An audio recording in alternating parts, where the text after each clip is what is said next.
Khalil Jack, the wide receiver, he was not playing last week due to an injury. He's not starting this week.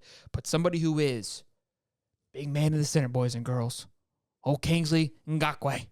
Huge pickup here. Again, going back to this tab here where I had Jake Slaughter tabbed as the 107th best offensive tackle, which if you think about it, like I know there's 100 guys better than him, but that's not horrible for how he played for those first two games and how much crap he was getting. Now he's going to be backing up Kingsley, which now all of a sudden you're feeling like, wow, this offensive line is really starting to come together. Damian George had a massive improvement in McNeese State. We talked about him in our show on Monday night, the improvement that he made. He went from like 50 on PFF to 70. And if you look at his stats over the past 3 years, he's been nothing but improving. And that's not to mention that Lindell Hudson, the senior transfer from FIU, will be backing him. So all of a sudden, this offensive line that looks so abysmal from orange and blue game to that Utah game is starting to find its rhythm, is starting to find who they are, their identity, I guess you could say, and starting to click. And being able to be at home in that atmosphere, I think that's going to be huge as well, to really starting to have these guys buy into one another and believe in one another. What are your thoughts, Dave, on Kingsley and the impact that he's going to make by adding to this team?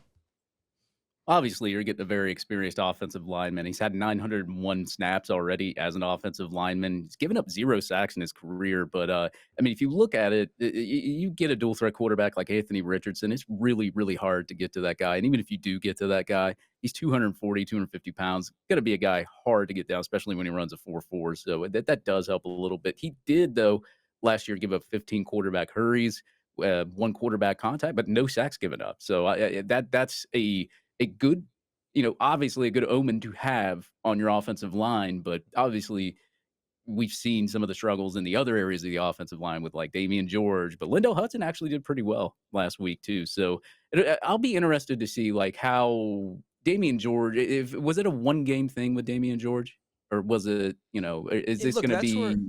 That's where I disagree, because, again, if you go look at the PFF rating over the past 3 years, he went from 55 his first year to 60 to 70 last year at Alabama. So there's a steady progression, and if you were buying a stock, you're like, hey, this is a good stock to buy.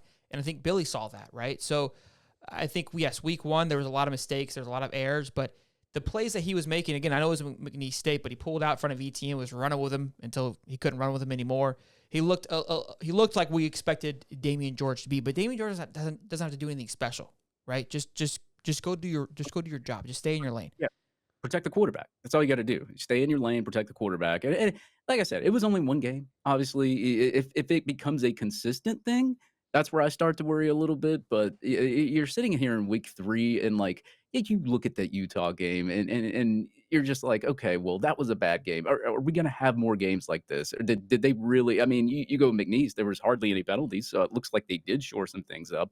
It was McNeese. You're supposed to push them around, so you were able to push them around. So it doesn't mean that you exactly have a very terrible offensive line that gave up a whole ton of sacks. I mean, if we go to last year, it's not to pick on Miami, but man, their offensive line was horrible. Every opponent they played, TVD was getting pressured, sacked. Look at the year difference. I mean, take it down Texas A&M. Yeah, I think Miami FSU is going to be a great game now. All of a sudden, that game actually becomes a little flavor on there, a little accent on the on the schedule. Yeah, your offensive line, especially with the transfer portal the way that it is and all that, you can improve it. Like it, just because your offensive line may have not done well in last year's game doesn't mean that they're not going to do well in this year's game.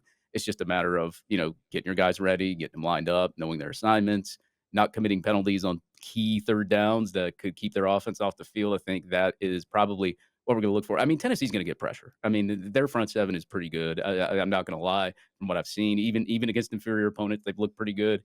They were good last year. As I said, they returned the same, just about every single guy on that defensive line. So I think Florida's going to have their money cut out for them. But I think if this offensive line performs pretty well in this Tennessee game, we're going to have a lot of confidence moving forward, especially during the season. And I think you guys are talking about the air attack and what that's going to do. I think we're going to see the ball. Well, I think we're going to see a lot of what we saw last week with McNeese State. A nice, healthy balance and just nothing too big. But with the time clock situation in your hand, Florida right now sits second for least amount of snaps played for the defense.